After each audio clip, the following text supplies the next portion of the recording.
Let's talk about how I become manipulated, how you become manipulated, how people become manipulated.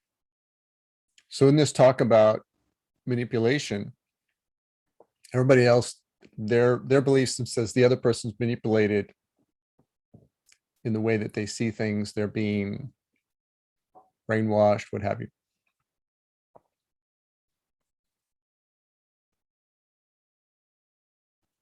But let's talk about how it happens to us. That's the part we're most able to affect change on. Okay. And that's through fear. Fear is the avenue, the most direct path to infect someone with a false idea,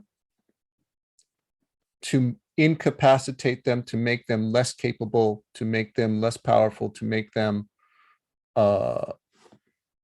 susceptible to influence. Okay. What happens if I become a little afraid is my critical thinking goes down, my amygdala activates. Okay. I go into a fight or flight situation. I say, this is unsafe. My eyes narrow in the focus. I start looking around for what's going to happen here, what's a threat, what's not. I down to my heartbeat changing, adrenaline going. And now the amygdala fight or flight primal instinct for survival part of my brain is in charge of my decisions. And its essential decisions are fear. I got to get out of here. I got to avoid. Or fight. Okay, I got to rev up my anger and adrenaline and confront or be aggressive.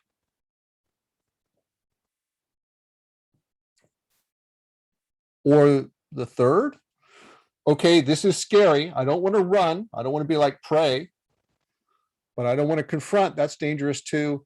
Okay, I'm just going to placate. I'm going to make this person happy. I'm going to tell them what they want to hear. Or four, I don't know what to do. I'm going to be here confused. I'm not going to do anything. It's not just fight or flight. There's actually four typical responses. And we are not, I wonder what's going on here. Why is this happening? Let's explore this. We are not curious. We are not, hey, this is what I notice my thinking is. And it's really limited to fear and anger and aggression, or just placating, tell you what you want to hear, or I'm going to avoid the conversation.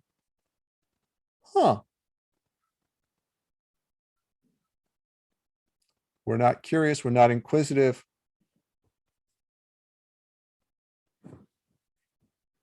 We're not critical thinking of like, well, I hear your logic there, but I question it here. What are we doing? Or like, this is why we don't have the conversation, because we don't want to engage with curiosity, right? We want to avoid the potentially aggressive person, strong belief system conversation.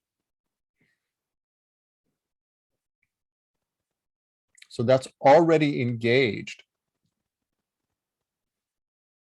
That's part of why we don't have a conversation. That is the amygdala part of my brain. So I want to avoid conflict. That's dangerous.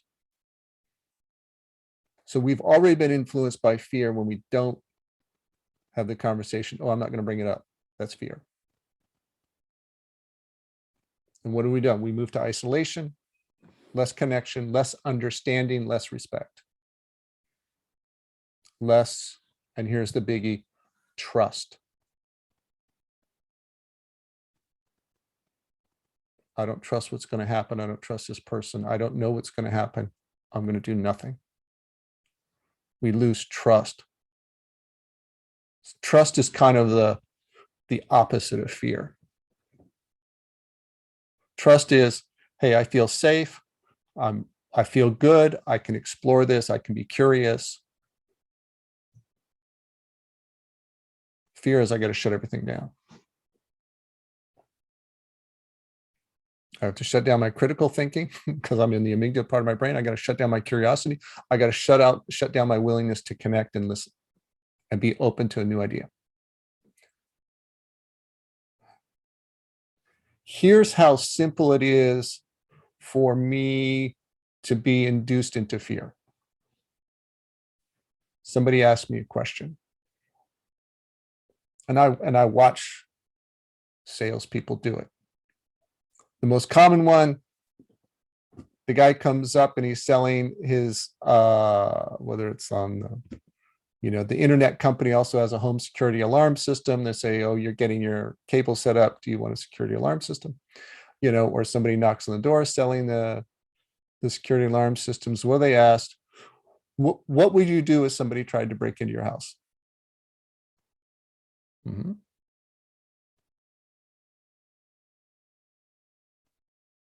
What happens when we're asked a question like that?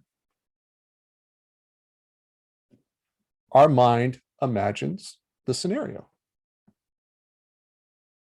And in imagining the scenario, what's happened? We have this internal world, and our visual system is creating an imagery of that happening. And where are we in our house when it's happening? And we could just make believe automatically somebody pounding at the door or breaking through the door, or we've answered the door because somebody knocked at it. It's like, however, we've kind of imagined the scenario. Somebody's trying to break in. Boom. Somebody has asked us a question. We build an imagery of it happening. And we are this virtual version in the dream of someone trying to break into our house. And we're imagining ourselves there for this fictional event.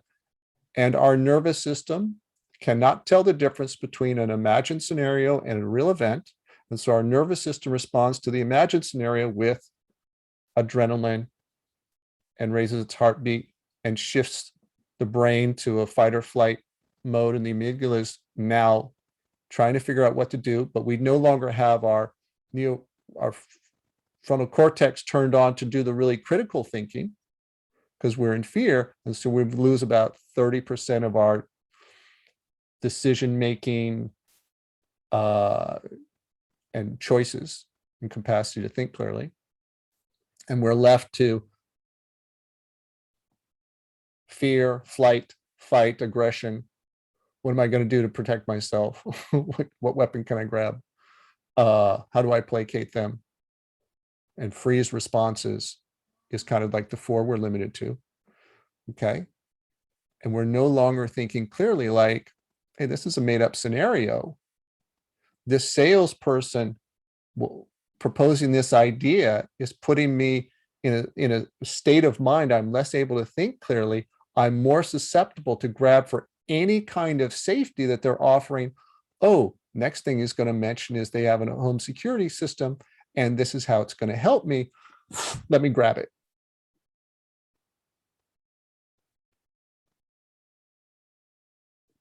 And my unconscious belief system and nervous system has grabbed for a safety at, $29, $39, or $59 a month. Okay.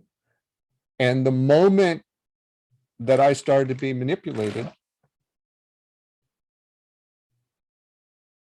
was when I was unaware of the impact of the question they were asking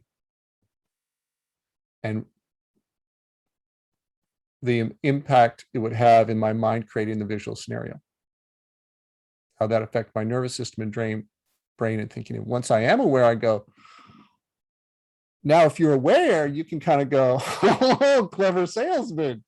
You're trying to activate my amygdala. You want my brain to go into fight or flight placate mode so that I can't think as clearly, and I'll be in a victim state of fear, and I'll be looking for help. And then you're going to offer the help. How convenient. Interesting. And I can see that happening. And I go, thank you, Mr. Salesman, for giving me this lesson in awareness of how a question can manipulate me and my belief system when I'm unaware. So thank you, Mr. Salesman. I can step out of this virtual story I've created with that, my mind automatically trying to answer your question with the scenario. I go, and I don't like you asking me questions like that, consciously or unconsciously, because you've been trained to do it. You don't even know the impact on my nervous system. He's probably unaware of the nervous system in my body impact to that, and that I don't really want to be in fear. So he's not really to blame. He's just doing what he was trained to do, because they looked at the numbers, said this gets results.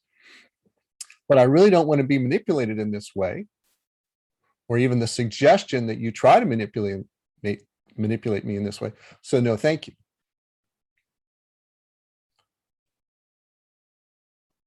And you go, bye, salesman, go on your way. Now, let's talk about other questions along this COVID scenario where people are getting manipulated.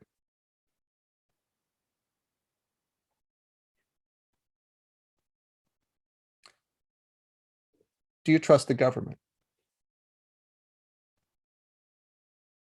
Notice your response when I say that.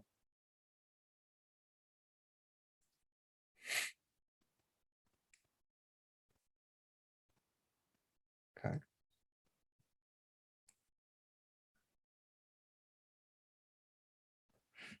Do you trust pharmaceutical companies? Notice your response. But notice how I phrased the question.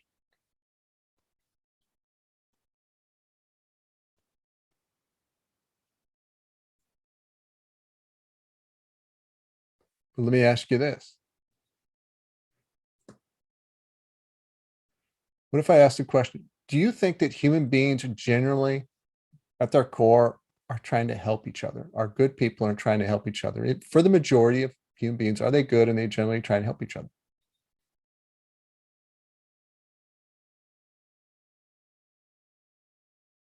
How's that feel? And what's your response?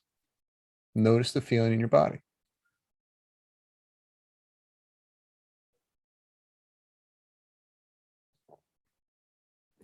Do you feel that doctors are trying to take care of people? Nurses are trying to take care of people?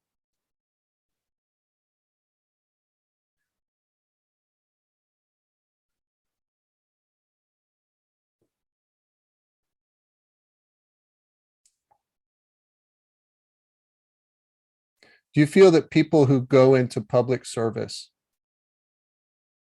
in the community, whether it's in your town or it's, do you think they go in it because they're greedy and they want money? They're doing it for selfish reasons.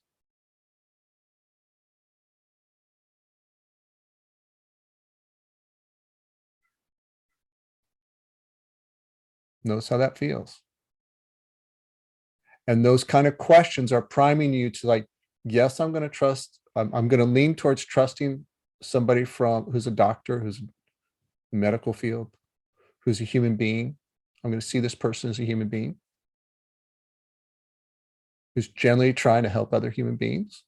And you're primed to listen and consider what they have to say and trust more. But if I take this term and say, do you trust somebody in the government? Do you trust the government?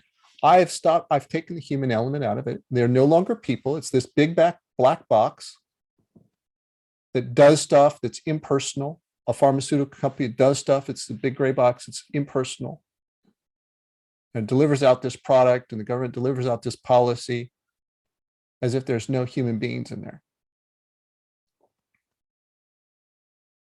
And if you've had trouble with your government or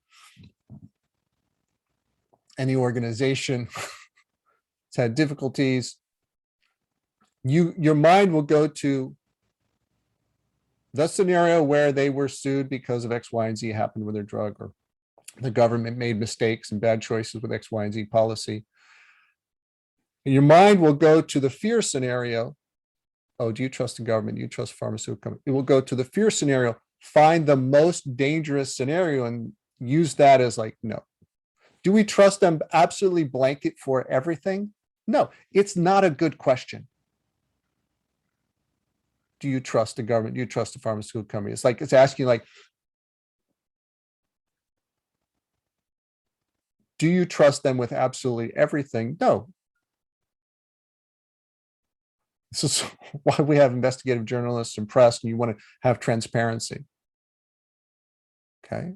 Because we're people and we make mistakes. We do human things. We have bad assumptions. No, by the way, we as human beings and they as human beings get manipulated by fear that they're unaware of, and then do things from their fight or flight state that's maybe too aggressive or too conservative and fearful. And then they make mistakes because they've been manipulated by what? By fear.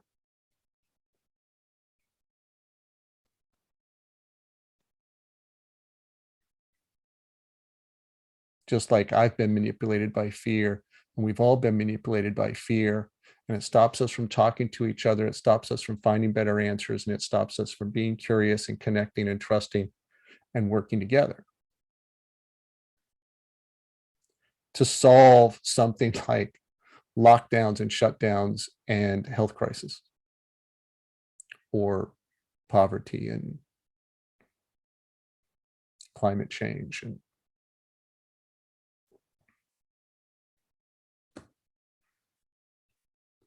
the way that we're manipulated is in conversations where we're asked questions that prime us to turn off a good part of our brain that can help us find good solutions, and turn on an amygdala fight or flight response, decide you're just going to placate or avoid and disconnect and not trust.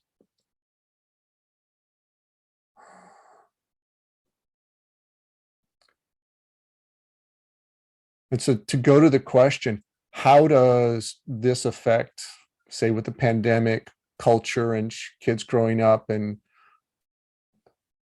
the pandemic, it's not really affecting culture going forward, because this same fear manipulation has been the ongoing epidemic, pandemic globally. Okay. And fear is the base human disease of both manipulation of ourselves and each other. It's the biggest self-inflicted manipulation, because I can ask myself questions that can turn my own mind into a fearful place, and then turn off my best brain power and only give me a limited number of fight or flight, placate responses. Okay. When I imagine, oh, I want to bring up this topic, but oh, there might be some kind of response and that'll be uncomfortable. No, I won't. I've gone to fear and imagining the scenario, and I've manipulated myself to disconnect, isolate, not engage, and not trust. Okay, so self-inflicted fear is the biggest human self-manipulation problem. Okay. And that has been going on before COVID. That goes on with people concerns about their health and health insurance, particularly in the US, where we don't have, universal health care. With people about money. Look at our bank account, go to fear. Look at our costs and our bills to pay, go to fear. Limited, tighten up, get small instead of get created, build. What can I do to build trust and connection and more support in my life and create more abundance? Okay. Look at the political polarization. Each side is afraid of the other, and then we've gotten so far, we're afraid to talk to each other. Why? Because we're in our little bubbles of don't bring it up, because I'm not going to be respected. And oh, by the way, I don't know how to be present with them and listen to them and let them believe what they want to believe and respect their choice. Okay, so I'm going to isolate. So the political isolation and the fear has been there, and it's been in, long term before it was COVID and before it was political enemies in the United States, left and right. We used to look outward and the enemy was some other country. For a long time, we're a 20-year war in Afghanistan. We're afraid of a country where they're living in caves. They're living in mud buildings. Okay. We're the largest military in the world by, like, I don't know, tenfold. larger than the next 20 countries combined. And how much fear do we have of a terrorist attack? Like, we've self-manipulated it, okay, into being, now I need to go do this, take an aggressive fight response, be the aggressor to protect myself. And before it was Afghanistan, where were we? We were in another country. Okay. And now we'll talk about Iran, we'll talk about Iraq, we'll talk about Vietnam, and before that it was Korea, and before that it was some other country. So fear is the main epidemic, at least in the United States. And we're self-manipulated, and then we're manipulating each other. And until we address fear and be honest about what's there, collectively as a society, we're going to have a real challenging time solving climate change and economic inequality, and our foreign policy. And the first step to that change is being honest, acknowledging this is what we feel, even if it's just with ourselves. We're too afraid to talk about it with anybody else. Say, yeah, this is what my mind does. This is where it goes to. This is how I manipulate myself. And oh, by the way, when I listen to the news and the news says, oh, a big story, stay with us to the commercial, you'll need to hear about this. You don't want to go on the weekend not knowing this. What are they doing? They're manipulating with you with fear. Oh, I need that or else. The news channel, fear, manipulation. Can you believe what this other side did? Whatever polar, and it's really polarized in the US, they're like pointing out the other side is doing this, this, and this. You're going to lose your rights. You're going to lose your freedoms. You're going to lose your protection. Go to fear. And this side saying, oh, this side's doing this, this, this. They want this, they want this, they want to do this. They're trying to take over. You're going to lose. What are they inducing with that little suggestion that this is happening? You're going to lose something that's yours. You're going to incur an injustice. What's happening? They're selling you a dream of fear that's then going to do a chain of reactions to your nervous system, your adrenal system. Your eyes are going to focus and get narrow. You're going to glue in instead of be open, connect, and trust. And your options for what your choices are greatly reduced. And you're going to feel more isolated and afraid. And what happens the more isolated and afraid you are? The more susceptible you are to listen to that news channel, because it's going to tell you what you need to know, the things you have to look out for, the things you have to know to protect yourself, or else, and it's going to feed you more fear, and you're going to do more of the same thing. And fear begets more addiction to fear. All under the guise that it's going to protect you because you'll know, but all under the story, what's really happening is I'm going to amplify the fear in your nervous system by telling you these things that you need to know to protect yourself.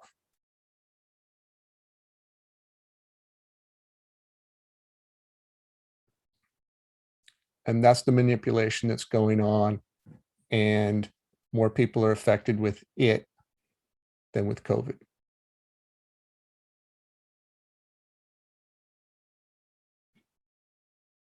And we can give ourselves immunity to that by being aware, doing an inventory on our beliefs, and being really present with what our mind is doing, it, the stories we tell ourselves, what other people are telling us, what news channel we're tuned to see how other people are using this, often unconsciously, they don't know.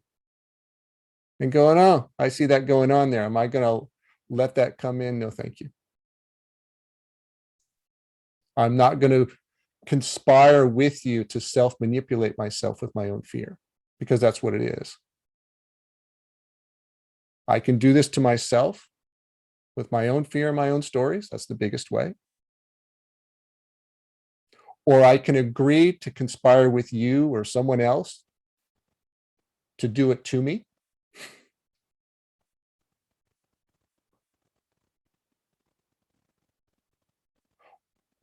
Or the third way is I'm going to create circumstances and environment around me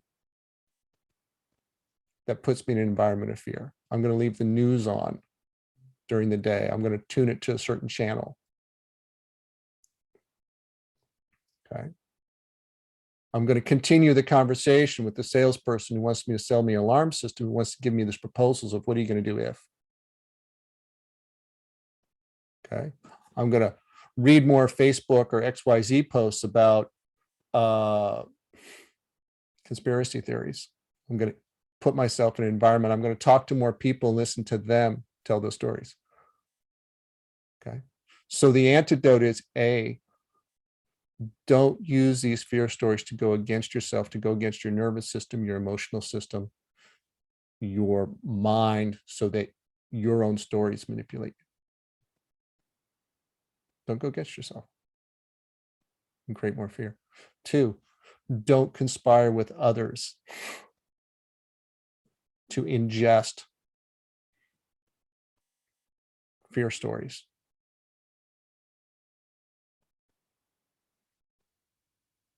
And 3, don't create circumstances that go against you through fear stories.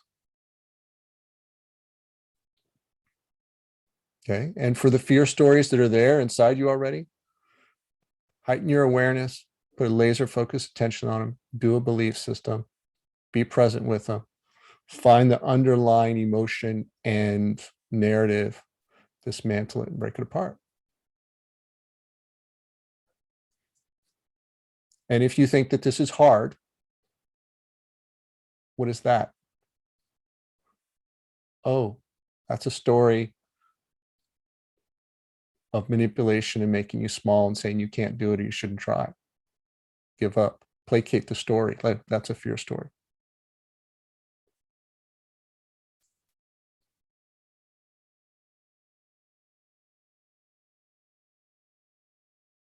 Because that story, this is hard, doesn't tell you the other piece, which is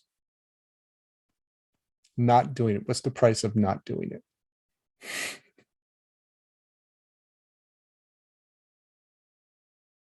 To continue to live in the same relationship with fear and have it manipulate ourselves. That's the price of not doing it.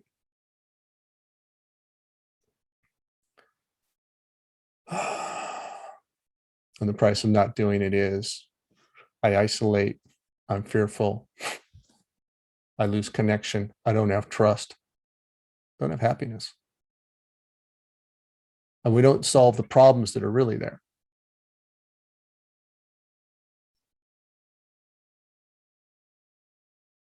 And the problems are really there aren't just like global warming and a pandemic and a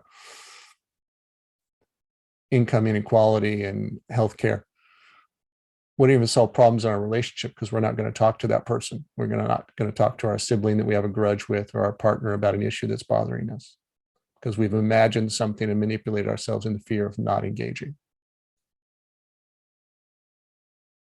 So yeah, it's in every little micro level of like, how do I talk to my child or my boss about, or my employee about this issue, you know, to, okay, the world we're going to leave to our children.